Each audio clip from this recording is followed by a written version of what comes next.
Kalau kita mengadopsi anak dari panti asuhan saja gimana? Tanya Winda pada suaminya. Saat itu mereka sudah bersiap untuk tidur.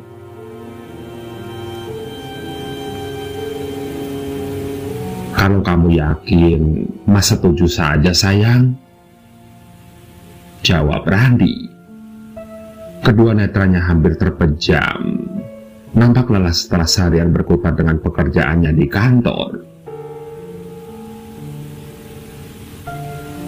Ya udah, kita bahas besok pagi lagi ya, lanjut Randi. Winda mengangguk walaupun ia tahu kalau suaminya tidak melihatnya. Karena beberapa detik kemudian terdengar rengguran halus Randi. Winda pun lantas menghela napas. Ia berusaha memejamkan matanya.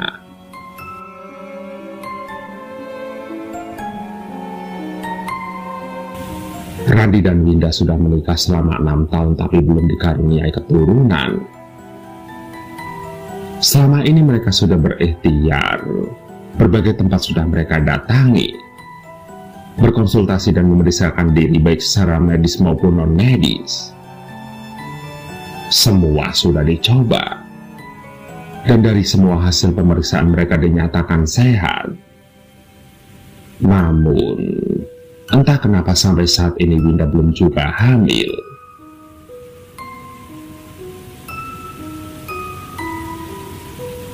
Pagi itu, cuaca sangat cerah. Secerah suasana hati Winda yang sedang berbahagia. Bagaimana tidak? Ia sedang menunggu suaminya yang sedang menjemput Nina, gadis kecil berusia 4 tahun yang baru saja mereka adopsi. Keduanya langsung jatuh cinta saat pertama kali melihat Nina di panti asuhan yang mereka datangi atas rekomendasi dari Dewi, sahabat Winda. Saat itu Nina sedang duduk di bangku taman panti, berbicara dan tertawa-tawa dengan bonekanya. Terlihat sangat menggemaskan. Singkat cerita, setelah mengurus semua persyaratan adopsi, hari itu Rani menjemput Nina di panti. Winda, dia tidak ikut menjemput karena sibuk mempersiapkan kejutan untuk menyambut kedatangan Nina di rumah mereka. Sepanjang perjalanan Nina selalu menoleh ke samping kirinya. Ia memandang keluar jendela mobil, tersenyum-senyum. Randi yang sedang menyetir pun ikut tersenyum melihat kelakuan Nina. Pikirnya mungkin karena Nina tidak pernah keluar dari panti, sehingga anak itu sangat senang saat melihat pemandangan luar. Hatinya menjadi terenyuh. Ia merasa sangat kasihan.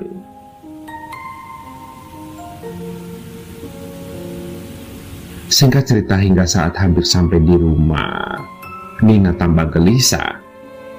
Beberapa kali wajahnya menoleh ke belakang seperti mencari sesuatu. Ada apa sayang?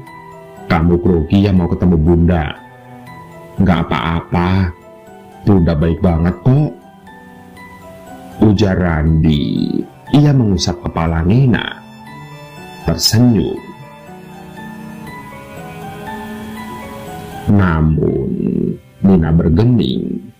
Bahkan saat mobil mereka memasuki garasi dan berhenti, Nina seperti enggan keluar. Entah karena malu atau takut.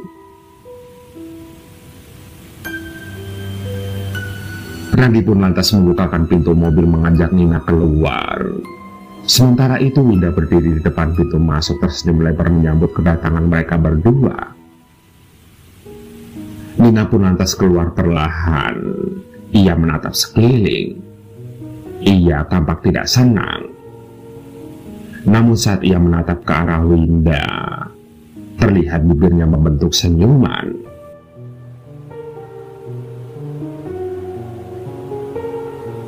Mama, gumam Nina.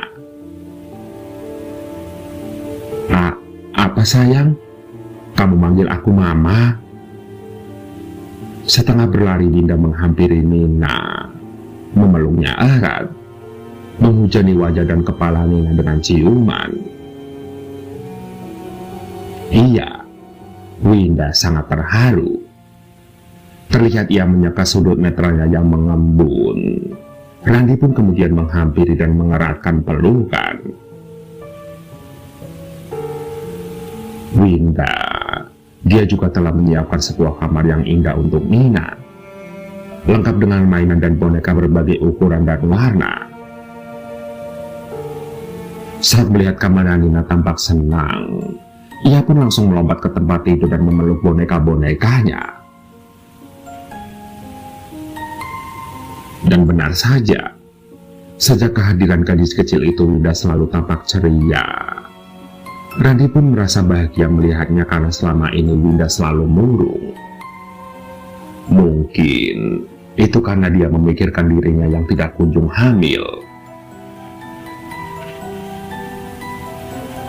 Oh ya, Nina adalah anak yang cerdas, tapi sedikit pendiam. Ia sering berbicara dan tertawa-tawa sendiri. Meskipun awalnya Winda merasa biasa saja, ia sering mendengar bahwa setiap anak pasti memiliki teman imajinasi seperti juga dirinya saat kecil dulu. Namun, lama-kelamaan Winda merasakan keanehan pada diri Nina.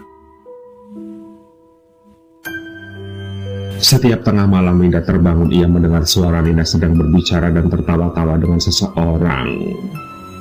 Akan tetapi saat Winda membuka pintu dan menyalakan lampu kamar Nina, suasana begitu hening. Nampak hanya ada Nina yang sedang terlelap memeluk bonekanya. Hal itu terjadi setiap malam, hingga akhirnya Winda memutuskan untuk menceritakannya kepada Randi.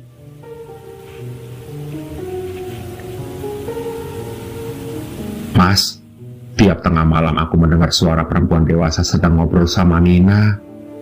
Tapi pas aku tengok gak ada siapa-siapa. Nina juga sedang tidur, kata Winda di suatu pagi. Ia menelan ludah, mengusap tengkuknya yang tiba-tiba terasa dingin.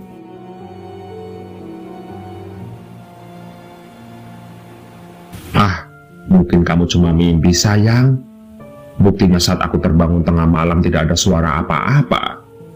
Kamu juga sedang pulas, ujar Randi sembari mengusap kepala istrinya. Ia terkekeh.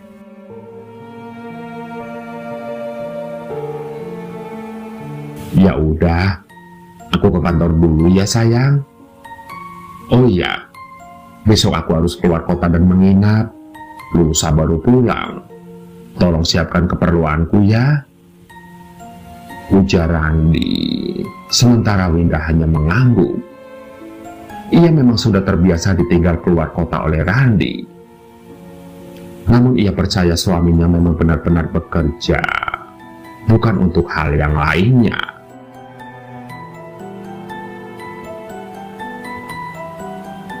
Hingga pada suatu malam tepat jam 12 malam Winda belum bisa memejamkan netranya.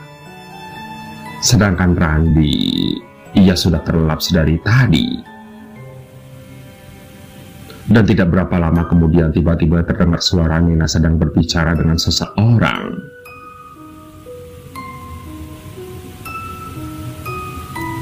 Mama, Nina gak suka tinggal di sini. Nina mau ikut mama saja. Suara gadis kecil itu terdengar jelas di telinga Winda. Winda, ia lantas bangkit dari ranjang, berjalan jijik perlahan agar tidak menimbulkan suara menuju ke kamar Nina. Terdengar tawa Nina begitu menggema memecah kesunyian malam. Lantas Winda pun mengintip dari balik pintu kamar yang sedikit terbuka. Lampu kamarnya menyala. Ia hanya bisa melihat Nina yang sedang tertawa riang sembari menarik kaki boneka panda miliknya. Sepertinya ada seseorang yang menarik bagian kepala boneka tersebut. Au! Jerit Nina yang tiba-tiba terduduk ke lantai dengan keras.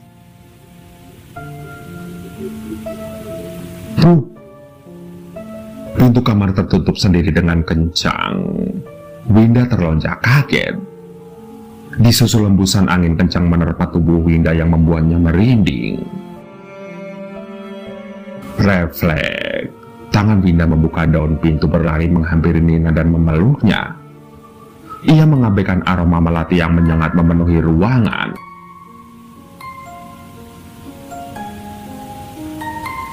"Nina, kamu gak apa-apa, nak?" teriak Winda khawatir. Namun tidak ada siapa-siapa selain Nina. Gadis kecil itu kemudian memberontak dari pelukan Winda. Ia menoleh ke arah jendela yang terbuka. Kedua tangannya nampak terulur. Nina lantas berteriak, "Mama!" teriaknya. Sontak Winda pun bergegas mendekati jendela hendak menutupnya. Dan kali ini hembusan angin yang lebih kencang mendorong tubuh rampingnya ke belakang, yang sontak membuatnya mundur untuk beberapa langkah. Namun anehnya Winda tidak merasa sedikit pun takut. Ia terus melangkah mendekati jendela lantas menutup dan menguncinya. Winda, ia kemudian menghampiri Nina yang sudah berbaring di ranjangnya menutupi seluruh tubuhnya dengan selimut. Sementara aroma melati yang tadi menyengat kini berangsur menghilang.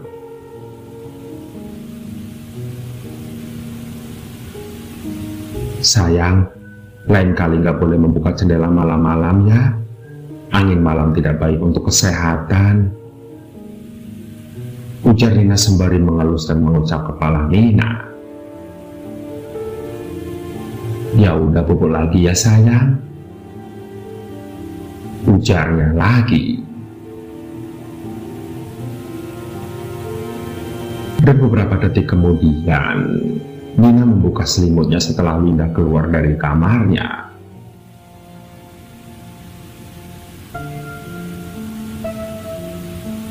Singkat cerita, pagi-pagi sekali Winda sudah berkutat di dapur menyiapkan sarapan untuk suaminya yang akan berangkat keluar kota. Sementara Nina masih terlelap di kamarnya. Winda, ia memijat kepalanya yang terasa pusing. Hampir semalaman ia tidak dapat memejamkan mata. Hatinya gelisah memikirkan apa yang terjadi malam tadi. Namun Winda tidak ingin menceritakan hal itu kepada Randi. Ia takut akan membuat suaminya menjadi khawatir dan tidak fokus bekerja. Pikirnya, mungkin nanti saja ia ceritakan setelah Randi pulang lusa.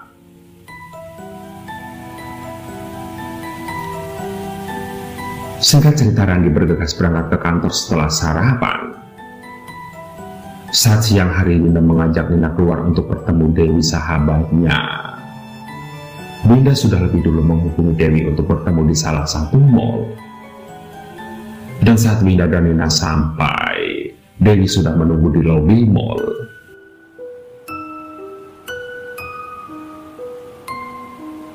"Hai Wi, sorry nunggu lama ya," ujar Winda sembari memeluk Dewi. Dewi tersenyum. "Enggak kok, ini juga baru sampai." "Halo, ini pasti Nina ya?" ujar Dewi sembari berjongkok mensejajarkan posisi dengan Nina. Lantas ia menciumi wajah mungilnya. Nina mengangguk samar. Tidak nampak senyuman di bibirnya. Singkat cerita, Nina tampak gembira saat berada di wahana bermain anak. Bahkan ia tidak ingin cepat-cepat pulang. Lantas Winda pun menceritakan semuanya kepada Dewi. Sahabatnya itu kemudian menyarankan agar Winda mendatangi panti dan menanyakan lebih detail tentang Nina dan orang tuanya. Dan tidak lama setelahnya mereka pun akhirnya pulang.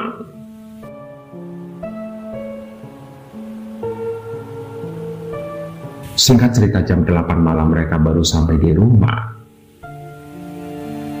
Nina tampak lelah. Ia tertidur di mobil. Pelan-pelan Winda kemudian menggendongnya ke kamar dan menidurkannya. Tidak ingin membuat gadis kecilnya terbangun, Winda pun tidak mengganti pakaian Nina.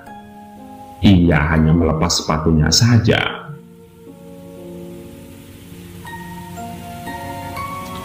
Setelah berpergian seharian, Winda pun merasa lelah. Dan setelah membersihkan diri dan berganti pakaian, ia pun terlelap. Namun saat tengah malam, Winda kembali mendengar suara wanita dewasa sedang bersenandung. Terdengar wanita itu menyanyikan lagu Nina Bobo. Sontak Winda pun membuka mata dan segera bangkit berdiri dan berjalan pelan menuju kamar Nina. Senandung itu terdengar menggema membuat bulu kuduk Winda meremang. Beberapa kali ia mengusap belakang lehernya. Perlahan, Winda kemudian membuka pintu kamar Nina. Bau busuk bercampur aroma melati menyeruak tajam menusuk indera penciuman, membuat tangan kanannya refleks menutup hidung.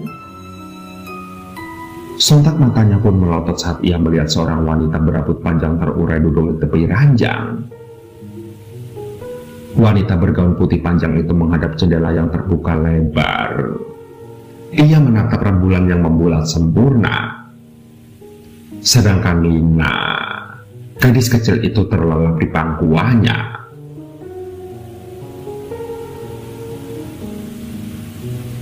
Winda menelan ludah. Ia menatap wanita itu dari arah samping. Cahaya rembulan tepat menerpa wajahnya yang rusak. Nampak ada sesuatu yang bergerak-gerak pada area matanya yang menghitam. Winda gemetar. Jantungnya pun berdegup kencang.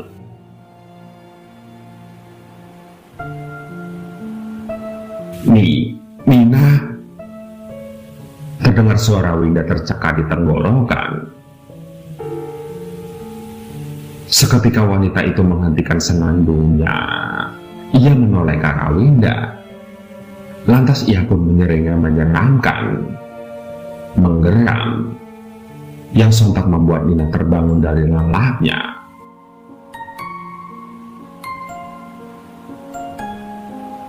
"Mama," gumamnya. Seraya mengucap kedua netranya dan lantas memeluk wanita itu. Winda bergeming. Tubuhnya tidak dapat digerakkan. Mulutnya bergerak-gerak memanggil Nina tapi tidak ada suara. Dan wanita itu lantas melesat menembus jendela membawa Nina.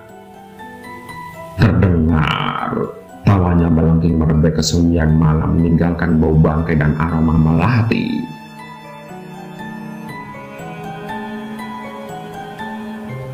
"Nina, kembalikan Ninaku, jangan bawa Nina," teriak Winda sembari menangis di tempat tidurnya.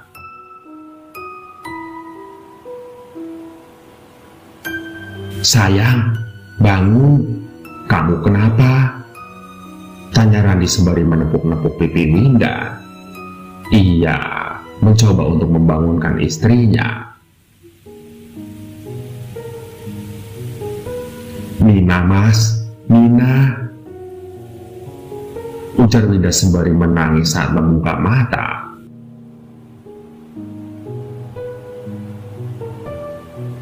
"Nina siapa? Kamu mimpi?" tanya Randi heran.